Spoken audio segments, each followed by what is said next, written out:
Shields up, Iron Breakers. Rurikon here coming at you with another episode of Kast. This is going to be the Christmas special edition where I will also be talking about the top 10 games of 2015 in my personal opinion, because 2015 was an amazing game. And to be completely honest, making a top 10 list for anyone this year, I kind of feel, is going to be a complete pain in the ass because of just how many good choices there are out there. There is literally no perfect list in my opinion. As you guys probably know, I've been doing a lot of these discussions over at TGN about top 10 RPG, actually top 5 RPGs, top 5 shooters, all that stuff. And it has not been an easy task, and it has actually demanded a lot from me, Globku, and David Brown, as well as Nukem Dukem from those discussions, because there was a lot of arguments being put forth and kind of a lot of pressure for us, at least personally. I'm talking from personal opinion, that there was a lot of pressure on me to kind of try and, make some games that I feel really deserve to be on the spotlight and to make sure that those games are on those lists. It was quite a bit of a challenge, and I've even gotten heavily criticized because of that, but I will get into more of that discussion in just a bit here, because as obviously this is Kast, so I want to start out by giving the shoutouts. And the first shout out goes to Przemysław Starkzon. I'm sorry, I'm gonna butcher your name. I think it's Przemysław Starkzon. I think that's it. For donating to the cause. Thank you very much, good sir. And we have 3 new Patreons, so thank you very much to you guys for joining the Patreon. And the Patreons are Kieran Baptiste, Pedro, and it's just Pedro. He doesn't have a last name on his profile. Sorry, dude. So it's like I could only find Pedro. And Josh Berenthin. Thank you very much for supporting me on Patreon, because without Patreon, like I've mentioned a lot of times, this gaming channel is just not viable at the moment, with me not having enough time to dedicate to it. And on top of that, YouTube's ad revenue just getting worse every month. It has not been an easy thing to handle. But as I was saying, those are the shout outs. Thank you very much for all the support, you guys. I really, really appreciate it.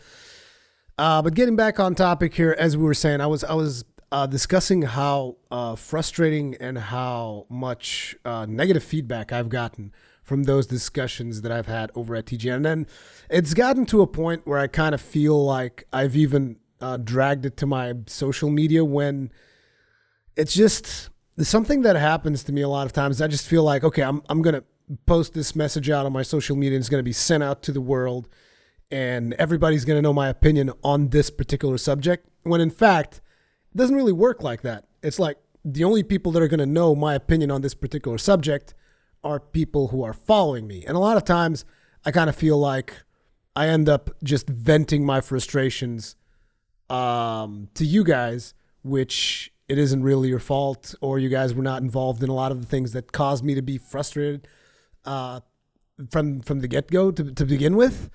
And it's just like, it just feels like it's, when I think about it afterwards, because you guys know that I'm a very emotional person. Like, I'm very much in the heat of the moment. I'm like, oh man, this thing is just like boiling up inside me. I just need to vent it out. And I go into my social media like, fuck this thing in particular, and fuck these people. And it's like, the only people listening are the people who actually care about me and that support my opinion, as opposed to the people that I don't care for, if that makes sense. So I would just like to kind of apologize a little bit in that regard, because I know that you guys have probably been, how should I put it? What is the proper expression? You guys have probably been, on a lot of occasions, hit by something that I have said, and it wasn't entirely directed at you, or probably not directed at you at all. And I'm sorry for that, because I tend to vent a lot on my social media. And yeah, I just wanted to apologize for that, because it's been stressful couple of months, particularly stressful couple of weeks. But before we get into all that, I already know that a lot of you guys that are tuning into this video, you guys want to know my opinion on the top 10 games of 2015. So I want to begin that aspect of it as fast as possible.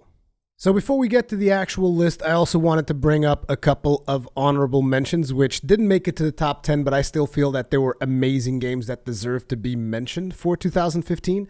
And again, bear in mind what I said at the start of this video. This is a very personal list, And as such, there are going to be a lot of things that a lot of people are going to disagree with. Like I said, I think it's going to be a struggle for anyone to make a top 10 list of 2015 just to on account of how good this year was in terms of games. So, getting this list started, we have Tokiden Kiwami, which is, again, honorable mention, which if I was doing like top 15 or whatever, this would be number 15, and so on and so forth until we get to the actual list.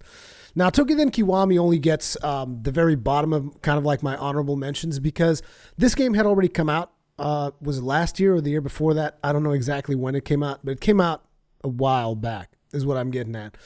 And having been kind of like re-released for the PlayStation 4, I kind of feel it's a big deal. They also added a lot of new things in, like 3 new weapon types and a whole bunch of new stuff. But Tokiden Kiwami is kind of like a Monster Hunter Lite of sorts, which is a Monster Hunter that is far easier to get into and play because just the mechanics are simpler. And it doesn't mean that it's just... it's like saying Monster Hunter Lite is kind of like not fair because it's got a lot of different mechanics. But the nature of those mechanics also makes it a simpler game, in my opinion, than necessarily Monster Hunter itself. But having said that, it is like if you are looking for a Monster Hunter-like experience on the PlayStation platform, Tokiden Kiwami is probably the game that you want to go to. There's also God's Eater Burst that I want to bring to these lists eventually, but it hasn't been released on the West yet, so I can't really talk about God's Eater because, again, it just has not been released. But, yeah, Tokiden Kiwami, super solid game if you're into Monster Hunter type stuff. And it's just been a lot of fun. I played this game yesterday with a friend of mine. It's just like, it's still a lot of fun. I'm still playing it on and off every now and then. So, awesome game. Next honorable mention would be Splatoon. Splatoon has to be the most innovative shooter of 2015. It is just like an amazing game, in my opinion. It has a lot of potential. And I kind of feel that Nintendo is not really tapping into that potential by being all like super protective of their user base and like, oh, we don't want voice comms. And it's just like, I'm sorry, get off your high horse, bring in voice comms. It is much needed for this game and it will elevate it to the next level. If there aren't even voice comms already, because I haven't played Splatoon in a long time. But yeah, Splatoon definitely deserves an honorable mention. Next, in the honorable mention section, and I know that Yukimaru's, who is someone who watches most of my live streams, is going to be very disappointed that this didn't make it to the top 10, but it is Sword Art Online Lost Song. And as a matter of fact, mentioning Sword Art Online at all, I also want to bring up Re-Hollow Fragment. So these are 2 games that are about Sword Art Online, and these are probably the main reason why I actually began watching the Sword Art Online series. The games themselves are what kind of got me interested in the universe, and it is why I've watched the entirety of things that are available in English, at least, or at least with English subtitles at the moment, of Sword Art Online, which I kind of became a fan of the series because of that. And I really like playing these games, but having said that, I feel that there have been so many new things this year that to put this on the very top, I kind of don't think it's fair, because to be honest, there was a little bit of dumbing down in terms of combat for Lost Song, but the combat at the same time also became a lot more action-oriented. So it's like, even though it's got a little bit less depth than, say, Re-Hollow Fragment in terms of combat, at the same time, it also adds more action elements like, actually dodging and stuff, which is also present in the other one, but it is a lot more essential in Lost Song, particularly if you're playing on a harder difficulty, which brings a significant amount of challenge. If you are playing on the hard difficulty of Lost Song, there is a lot of challenge there, and I like that. I like the animations. I like the fact that you can create your own characters, although the character creation is extremely limited. I'm pretty sure they could have done a lot better than that. And I just like a lot of the features. I haven't gotten to experience the multiplayer just yet because my friend that usually plays these games with me, he has not played through the initial chapter yet. So we haven't gotten to experience the multiplayer yet, but I really am looking forward to that so that I can check out the multiplayer, play some more of it. But essentially, one of the things that I really like about Sword Art Online is the Japanese humor. Now, there's a lot of harem stuff in there, which is like, all of the girls, everybody wants to get into Kirito's pants. It's just a thing.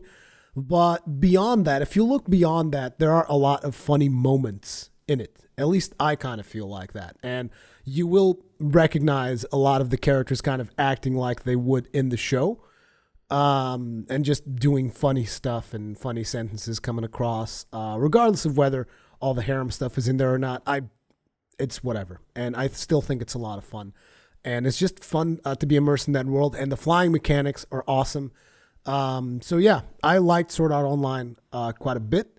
And I know that not a lot of people are going to be making honorable mentions to this game or probably putting it on their lists, but I still think it's a really good game that came out this year. And again, reference also to Sword Art Online Rehollow Fragment.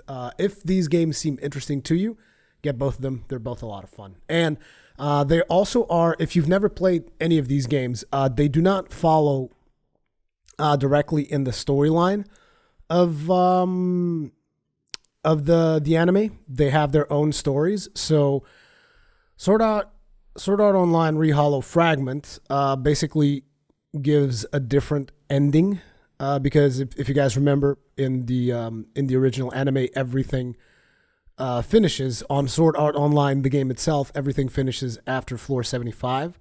This Rehollow Fragment makes it a different universe by having the events in floor 75 play out slightly differently, and the game doesn't end, and they have to keep playing.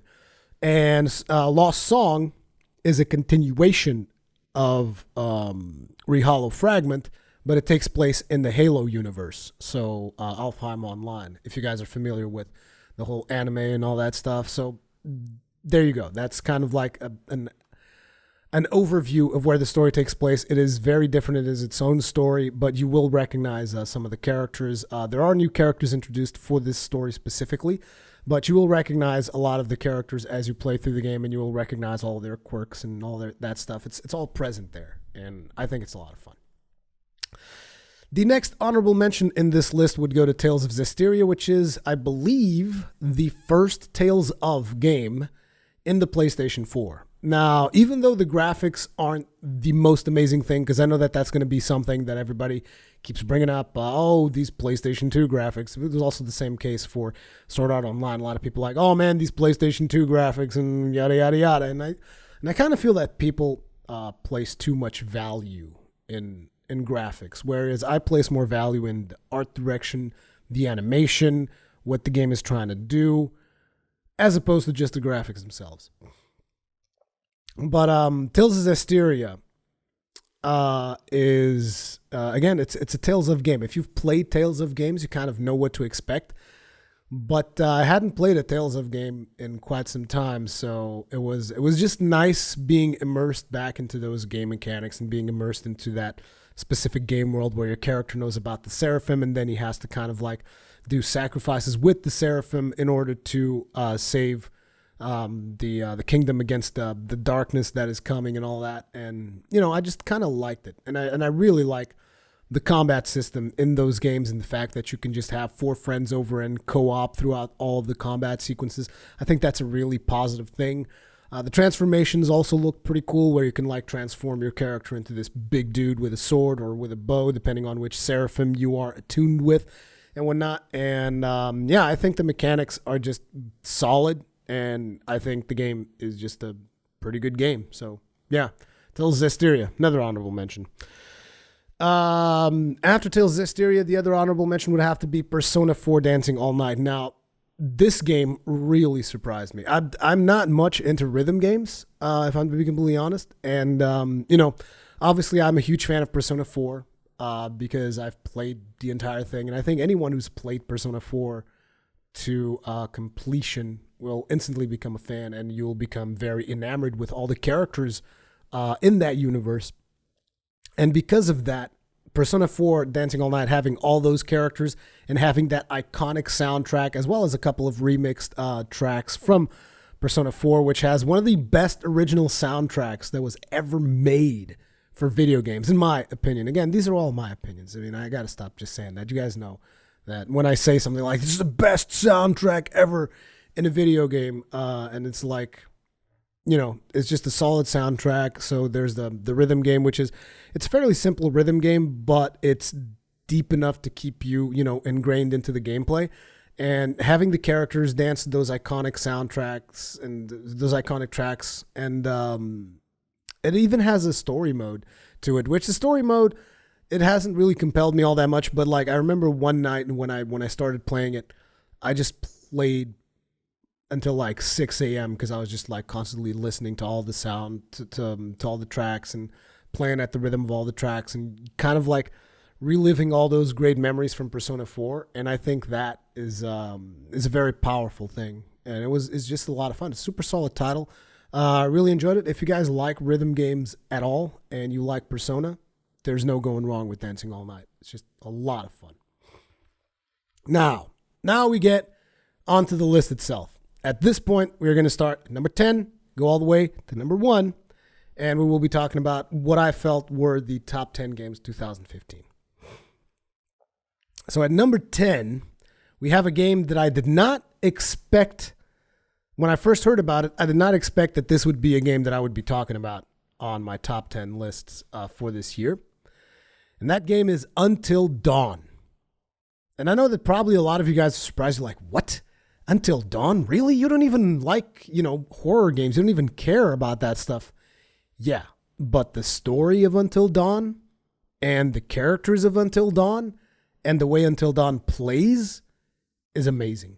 And there's no way for me to get into telling you guys as to why I like this game without starting to spoil some of the story, because a lot of the reason why I like this game is because of the way that they've done story. All I can tell you is that there are a lot of choices. Any character can survive. Any character can die. And there's just a whole lot of stuff about this game that really got its hooks in me. Like, I played this. It wasn't in one sitting. It was like in 2 sittings. I played this over at TGN. And I really enjoyed it. And I think it's a super solid game. And it blew my mind on a lot of occasions, which is kind of what you want in a story game like this, that it blows your mind on multiple levels, which the Until Dawn has succeeded. And it is an amazing performance. The characters are awesome because you will hate some of the characters, you will love some of the characters, which is part of the design, as well as there will be characters that will make you change your opinion of them throughout the experience, which is just an amazing experience. And I would highly recommend, if you are interested in games of this nature, play Until Dawn. Super, super solid surprise that I did not see coming at all. Okay, so that is number 10. Coming in at number 9, we have Destiny: The Taken King. Now here's another one that I didn't expect to be talking about this year. And the reason why this game is so low on the list is because in its essence, it is an expansion. So it's not like there's a new Destiny or anything. It's not even though it is not Destiny 2, it might as well be, is what I'm getting at. Which is why if they were to just brand what happened here as Destiny 2, this might be higher on the list, but this is essentially an expansion. So I didn't want it to put it too high on the list. But Destiny: The Taken King, why am I putting it on my list? Because the expansion of The Taken King, it did a lot of things right.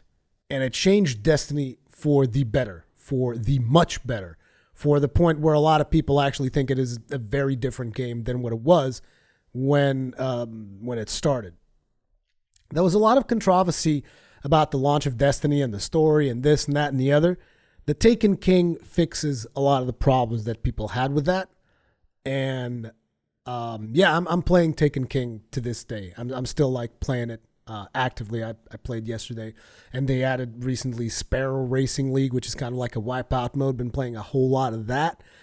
It's just super solid. If you liked a little bit of the original Destiny, but then stopped playing it and never cared for it anymore, The Taken King might just change your opinion, and you might get back into it if you are looking to do that. So yeah, definitely Destiny, amazing. The Taken King, amazing addition to the Destiny universe and changed a lot of things for the better, and I would highly recommend it. Now, number 8, this Gaia 5. Ah, man, this Gaia titles. I just wish I had more time so that I could play them even more, but it's a solid game. It's always a solid game whenever they release a new this Gaia, and this Gaia 5 is just the latest one. It is the first one that is entering the PlayStation 4.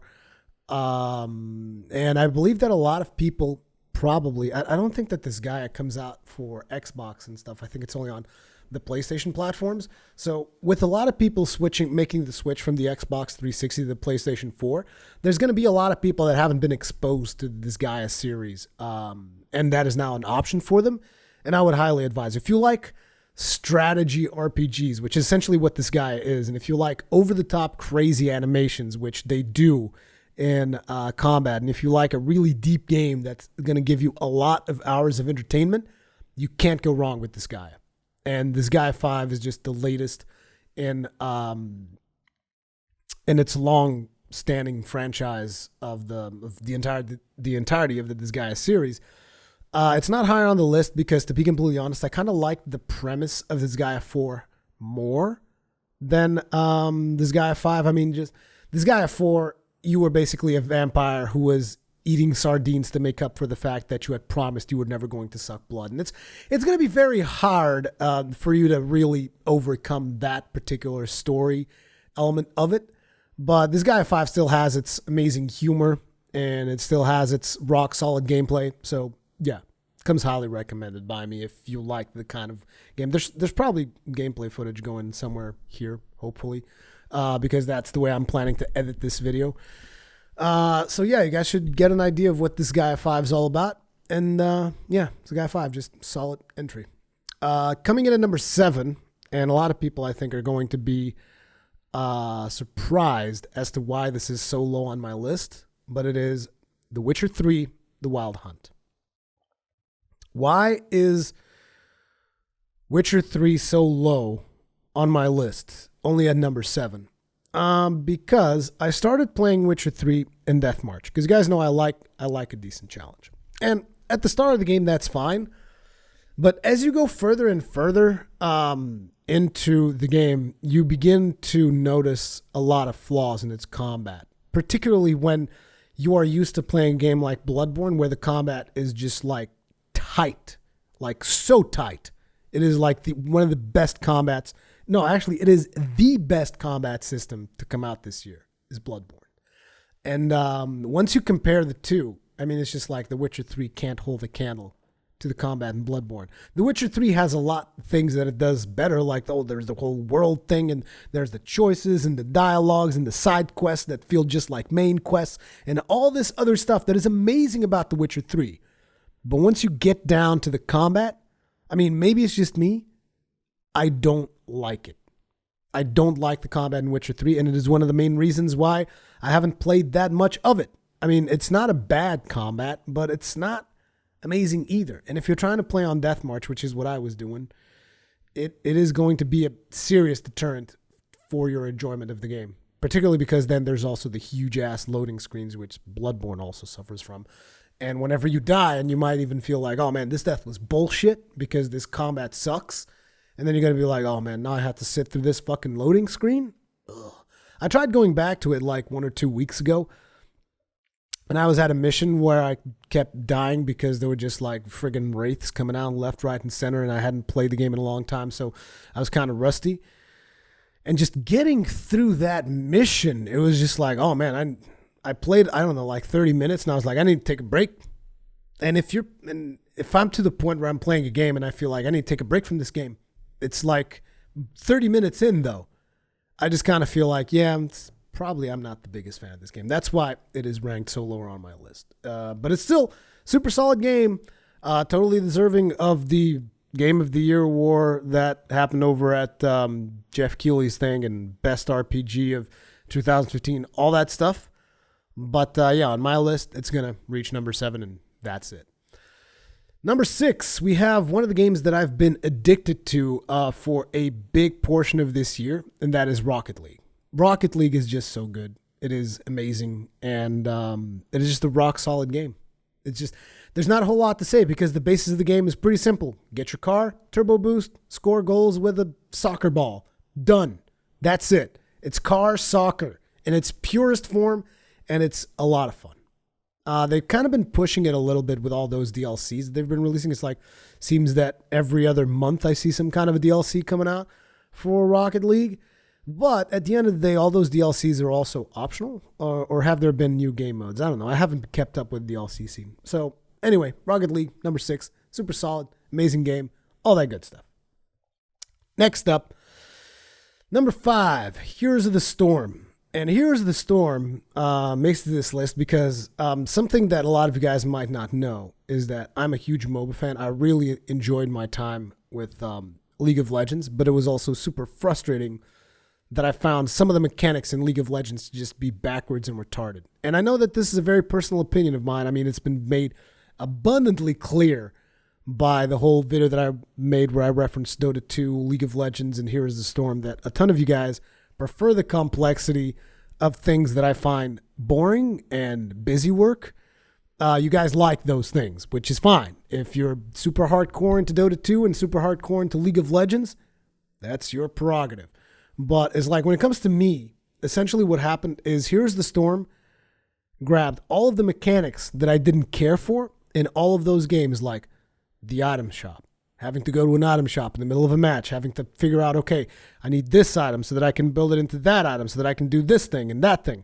And creep score, another mechanic that I just don't like at all. I do not care for creep score, which is why most of the time I played League of Legends, I played as a support. So Here's the Storm grabs all those mechanics, takes a dump on them, and then says, we don't need this shit. Throws everything out the window. And then on top of that, it's like the only things that I always felt mattered in League of Legends, like it's Summoner's Rift. It's all about Summoner's Rift. And Here's the Storm, it's like you have all of these maps, like all of these different objectives, different things that you can do.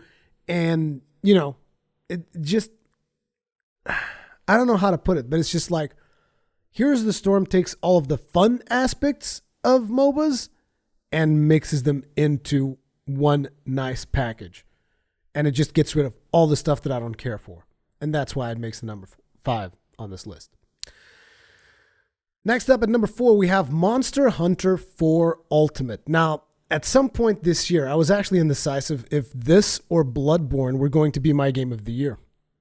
And putting Monster Hunter 4 at number 4, I kind of realized a lot of things that are very frustrating for me about Monster Hunter, which is, for starters, the platform it's in, the 3DS. 3DS is a fine console. I love my 3DS. It's very practical. Take it with me everywhere.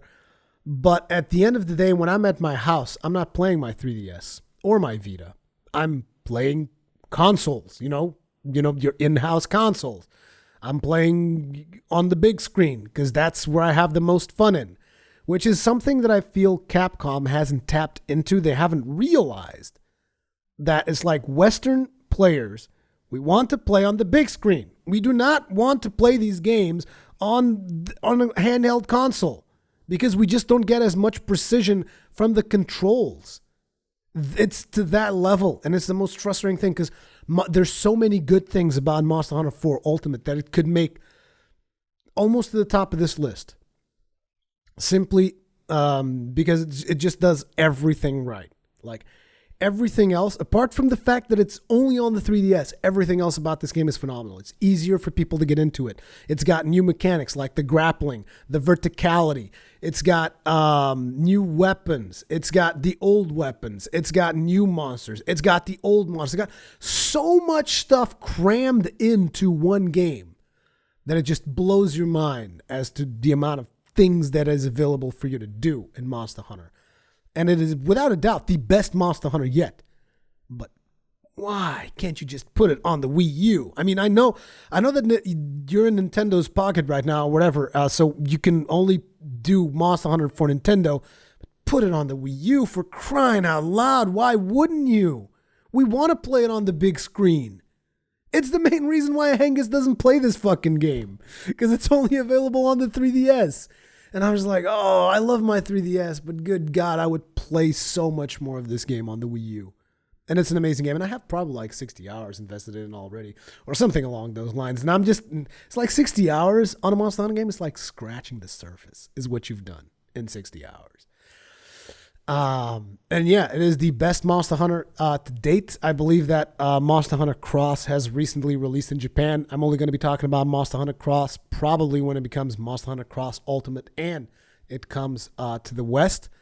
But it's just, I love Monster Hunter, and it's just an amazing franchise, and I wish it was available on the big screen. I just wish it was, but it isn't, and it makes me frustrated. Anyway, that is my number 4, Monster Hunter 4 Ultimate. Now, number 3 was quite the surprise for me. Number 3 is Metal Gear Solid 5, and I was not expecting to enjoy this game as much as I have. As a matter of fact, I wasn't even planning on buying this game. The reason I bought it was because we needed someone to cover it on TG, and I was like, sure, I'll cover Metal Gear Solid 5. I don't give a damn if all the fans give me hate and stuff, because whatever, I'll play it. So I started playing it, and I got so into it that if you guys look at my channel, there were like several months where the only thing coming out was live streams of me playing Metal Gear Solid 5, because I was just enjoying the game, and I was sharing that enjoyment with you guys. And it was a lot of fun. It was just a lot of fun to play through Metal Gear Solid 5. There were a couple of things that had me frustrated, like some of the boss, like the Sahelanthropus boss fight. Every time the skulls appeared, and it's like you can't take a stealth approach. That was very frustrating because I was always like, oh yeah, I'm going to take like my rubber gun and take out this thing, and always going stealth non-lethal. And whenever the game kind of forced me out of stealth non-lethal, I was just like, oh God, no, why? But yeah, Metal Gear Solid 5, solid number 3, like super solid game. If you guys like the gameplay, I would highly advise it. I really, really enjoyed it. Number 2 is a game that I want to be playing right now, and I don't have the time to dedicate to a session of playing it. And it is one of the biggest surprises. Like, I knew I was going to enjoy it. I did not know I was going to enjoy it this much. One of the biggest surprises this year, in my opinion. And another thing that kind of hurt this game's release, I feel, is the fact that it released in Japan way before it released out on the West. So a lot of people would like import the Japanese version and whatnot. I think that a lot of Japanese studios need to understand there's a lot of games that will have success on the West if you just respect your player base on the West. You don't want your players to feel like, oh, you released this game in Japan and now it's going to take God knows how many months for you to release in Europe.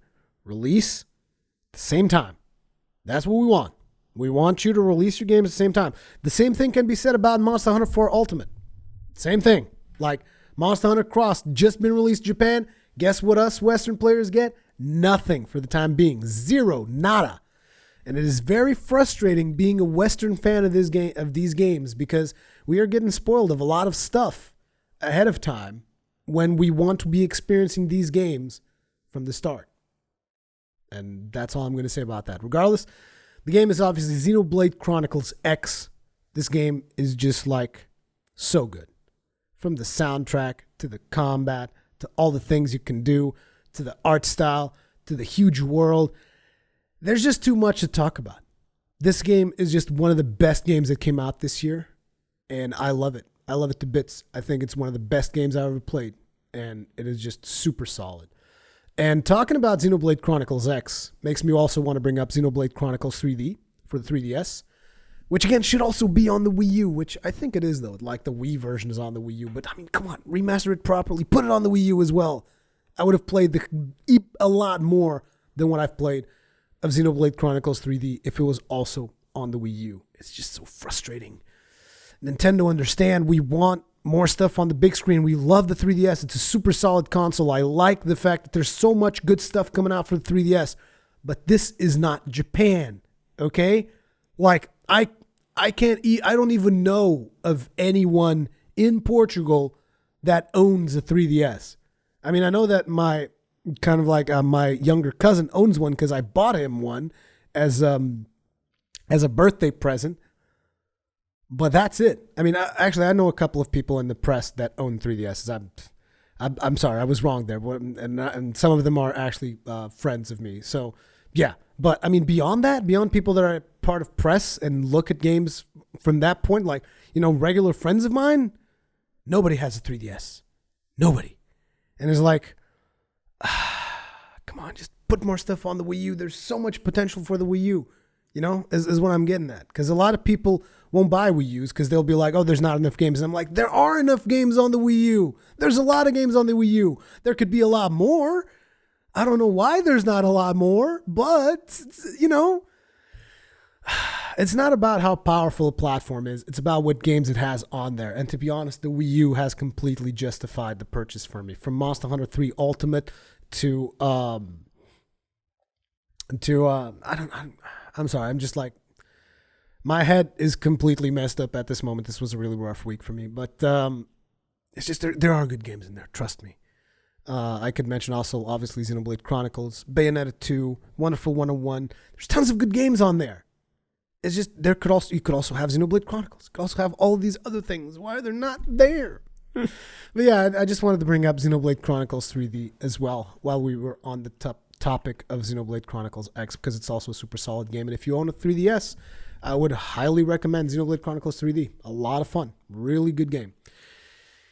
And anyways, now finally for the number one, which at some point this year, I was not sure this was going to be my number one game, but with the release of the recent Old Hunters DLC, Bloodborne is nothing. Nothing, in my opinion, can compare to Bloodborne. And it was very frustrating for me to see, to have the discussion, for instance, of Metal Gear Solid 5 versus Bloodborne, because I don't even think that those games are in the same league. Like, even though Metal Gear Solid 5, solid number 3 on my list, it's like, I just think Bloodborne is above it on so many levels. And the problem is that it doesn't have a lot of mass appeal. So not a lot of people are willing to give Bloodborne the chance it deserves. And Bloodborne is just, like, without a doubt, even if I look at it from without just being my personal preference, even if I take a step back and I look at all the other games I've played this year, there's no doubt in my mind that Bloodborne is the best game that came out this year. Like, objectively speaking. Like, as unbiased as I could be, which I'm not unbiased. I'm very much biased towards Souls games. This is not this is not something people don't know about. But it's just, Bloodborne is on a whole nother level. It's just on a whole nother level. Just the thing from switching to not having shields and having guns instead. The complete change of the pacing of combat and the boss fights and the improved boss fights on the DLC, and just like the way things change in that game, it's just mind blowing. And Bloodborne is hands down the best game that came out this year. I mean, I don't understand how people that have played it can say that it is not. Like Globku, it confuses me because he doesn't get it. And that's Bloodborne's problem. A lot of people don't get it. And it annoys me and it frustrates me to no end. Like that top 10 games of 2015 discussion is so frustrating for me. And it's frustrating for me on two ends. Number one, because anything anybody wants to talk about on that fucking video is how we crossed out Fallout 4. That's anything anybody wants to talk about. And it's like, I don't like being too negative on games, but if we look objectively at Fallout 4, and it's like, really? You people are upset about Fallout 4? I mean, come on. The game is chock full of glitches. The game's art style, notice I'm talking art style, not graphics, is, I don't even know what to say about that game's art style, because there's people that spend hours upon hours upon hours building a base in there, and every single base I look at looks like a goddamn junkyard. And it's like, it's intentional. And I'm like, it's intentional that everything in this game looks like ass? Ah, man. And again, that was one of the frustrating things about that discussion, how everybody only cares to talk about how we crossed out Fallout 4. And the fact that nobody talks about how Bloodborne should have been Game of the Year. Yeah, it's very frustrating. And yeah. Bloodborne, man. Best game of 2015. Hands down. Hands down. Like, there's not even a competition here. But yeah, that's my top 10 lists, as well as my 5 honorable mentions. I know that a lot of people are going to be asking, why no Fallout? Why no Fallout? And it's like, Fallout's not my game. Fallout is just not even remotely close to my game. And according to what I've heard from most people, it's more like Fallout 3.5. And again, I don't like being too negative about video games, but Fallout is just so overhyped. Good God. Just way overhyped. Yeah, that's pretty much all I have to say about Fallout 4. Not my game. Don't expect to see it on my list. So, I did say that this was Kast Christmas edition, which I guess I should have been wearing a Santa hat or something. Maybe I'll put a Christmas tree somewhere in the layout to signify it's the Christmas edition because it's being made around Christmas, and it also gives me an opportunity to wish everybody a Merry Christmas or whatever you happen to celebrate, as well as a Happy New Year. And I know that apparently for some reason this year everybody's like, this year and I think last year probably a little bit too, people start going like, oh man, I find you wishing me a Merry Christmas to be offensive. I'm just like, oh my God, really? That's offensive? Why is that offensive? Like, that is the most, and I know that I'm going to get some comments on this from those of you that actually enjoy watching the entirety of my videos, but it's like, I don't find wishing someone a Merry Christmas to be an offensive thing. And I'm someone who does not believe in God, does not follow any particular religion. As a matter of fact, I don't even care for Christmas at all. Christmas is just, for me, it's just time to be with my family. That's it. But Christmas has become very much a commercial holiday. So a lot of people, it's just like you have to spend a lot of money on Christmas. And it's very frustrating because I don't have a lot of money to spend to begin with. So that's one of the reasons I don't like Christmas, because it is expected of you to just spend copious amounts of money when I'm just trying to make sure that I can provide for my family. But regardless of all that, about the whole being offended about Christmas thing, it's like, why would you be offended? It's because of what happened like God knows how many years ago where the Christianity was like oppressing all these other religions? Is that why you're offended? I mean, come on. Enough time has passed. And if you don't celebrate Christmas, that's fine. You don't have to be offended if someone wishes you a Merry Christmas. But as a matter of fact, you don't have to be offended about 90% of the things that have been offending people this fucking year. God damn. Jesus Christ. It's like you're walking on eggshells or some shit nowadays. And you can't say one word without offending someone. And I'm sorry, it's something that has frustrated me this entire year. But yeah, Merry Christmas, everybody. And whatever you happen to celebrate, if it's not Christmas, whatever you celebrate, merry that too. You know?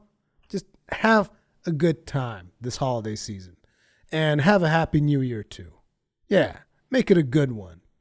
From 2015, 2016, let's make it a point of not being as fucking insulted by every little thing we read on the goddamn internet. How about that? Anyway, yeah, I wanted to wish everybody a Merry Christmas, and now I wanted to talk a little bit more about a couple of things. Starting with Capture 3DS. Told you guys a couple of videos ago that I had ordered a Capture 3DS. Well, a lot of videos ago, because I ordered it like 4 months ago. Guess what? Still not here. So, my opinion, if you are looking to buy a Capture 3DS, don't buy it from Katsukitty at this point, because, yeah, it's been 4 months. Nothing. I've asked about it. Once he said, yeah, we have a 4-month backlog right now. And I was like, holy shit, you guys getting a lot of orders over there. But it's like, it's whatever, fine. I'll wait the 4 months. He said that he was getting new engineers or whatever, that it was going to be, maybe expedite the process. But it's been 4 months. It's been more than 4 months at this point. Not even a word on whether or not it's been shipped. I actually asked for a refund. I highly doubt I'm going to get one. But I also feel that probably at this point, considering how much time has been spent, the console is not nearly as valuable as it would have been back in 4 months ago. Because I could have done a lot more videos for the 3DS if I had a Capture 3DS. But at this point, I kind of also feel that the Nintendo Cross, or an NX, whatever, I get this gut feeling that that is going to fix all of my capture problems for the 3DS. I could be wrong, but I have a gut feeling that's going to be a thing. I think that's going to fix all my issues. But we will see if that is a thing or not. So just to let you guys know, I've tried canceling it. I'm not sure if it's going to be canceled or not, but yeah, that's where I stand on the Capture 3DS point right now, and that's why there has not been more Monster Hunter videos on the channel, because I want to do more Monster Hunter videos, but I can't. So there you go. I have a lot of future projects that I've been considering for my channel, and I want to talk about specifically about the whole live stream thing, because I've been doing more live streams than anything else, and I kind of like the live stream aspect because it allows me to interact directly with you guys as I am playing the games, which, you know, you guys can give me real-time feedback. It's just, I don't know, I've kind of grown a lot more fond of live streaming throughout this year, whereas previously I was more just like video on demand, video on demand, video on demand. Now I've kind of shifted. I kind of like live streaming a whole lot more, and being able to live stream directly on YouTube and all that stuff is really good. I know that it's bad for my German audience because you guys can't watch live, which is dumb. Because, I mean, if you can watch Twitch, why shouldn't you be able to watch YouTube? Seems to me like there's some kind of a misconception there. And I'm hoping that YouTube will reach out to Germany or whatever and fix it at some point. Pretty sure you guys can fix that by VPN or something. I'm pretty sure that there's probably extensions on both Firefox and Chrome at this point. There's got to be extensions that allow you to bypass all of that bullshit. So I would just advise you just look for an extension that can fix your problem and use that. But I'm pretty sure that YouTube is going to fix that moving forward at some point, because I prefer to focus on YouTube versus focusing on Twitch, because Twitch just kind of favors esports way too much. And I have my audience on YouTube, and it just makes more sense, because if I were streaming on Twitch, I would have to make a video on YouTube telling people I'm streaming on Twitch, as opposed to just live streaming on YouTube and everybody gets notified instantly, you know? It's just a convenience thing as well. But yeah, I definitely want to be doing more live streams, but I also want to do some VODs for games that I don't want to be playing for 2 hours live, you know, games that I want to play at my own pace. And you know, it's not like live stream as well as Let's Plays are the best way of featuring every single game. Like, I've been thinking that Xenoblade Chronicles X does not really have a nice format for a Let's Play. I mean, it's an amazing game, but I don't think it's the most entertaining thing to watch someone else play, because, like, I did that last live stream of Xenoblade Chronicles and you guys enjoyed it and all that, but if we boil it down, a big portion of that live stream was me going back and killing those 2 robots until they dropped the fucking thing. You know, I needed those robots to drop a thing. And that's probably a glitch on that quest, because that is the worst quest I've done in that whole game. And I've never done a quest that forced me to like grind the same mobs over and over and over. I kind of want to say that there's some kind of a glitch in that quest, because I Googled it afterwards, and it seems to be the only quest that people are complaining about, at least that I've seen so far. So, yeah, I want to do more live streaming. I also want to do some VODs, but preferably I wanted to also finish more games, which is something that I haven't done a whole lot this year. There's a lot of games I didn't finish, like The Witcher 3, just to name a couple. The Witcher 3, Monster Hunter 4, Xenoblade I haven't finished yet. This guy 5. There's a lot of games I want to play more of. Problem is, I'm always thinking about it from the point of making a video. And once I make the video, I just stop playing the game, because there are other games that I need to play. And I need to change that. I need to be able to play more games without having to worry too much about the videos. This naturally means less content on the channel, but it also means that when I do make a video about a game, I'll be a lot more informed and be able to tell you a lot more things about it. So I don't know. It's a balance that I need to start taking into consideration moving forward. And it's also not like I'm super forced onto making the only motivator that I have to create content on my channel right now is you guys. It is literally my audience, because you guys have come to expect me to create content for you and to produce content and to share that content with you. Because like I've stated, with all the stuff and being like harder than ever to making a living on YouTube, it's just like all of my TGN work is just the only work I need to do, so to speak. So everything I put onto this channel is for you, the audience, and there's no other reason for me to do that content. which is a good place to be in a way. Yeah. Anyway, two more topics that I wanted to tackle today, and that is I watched The Force Awakens yesterday, and as you guys might know, I'm a big Star Wars fan. I watched not today, yes. Did I say yesterday or today? I don't know. I watched The Force Awakens yesterday, and I've heard a lot of people saying that this movie, I'm not going to spoil anything, by the way. I've heard a lot of people saying that this movie is the second coming of Christ, and I've heard a lot of people say that it is the worst Star Wars movie they've ever seen, which to me is just like very confusing. How can people have such mercurial reactions to a movie? So I watched it yesterday, and you want to know where it stands? It stands right in the middle of what those people are talking about. It's a decent movie. Not as good as the originals. A lot better than the prequels. That's it. That's pretty much where I would put The Force Awakens. I could tell you a lot more things, but they would kind of involve spoilers.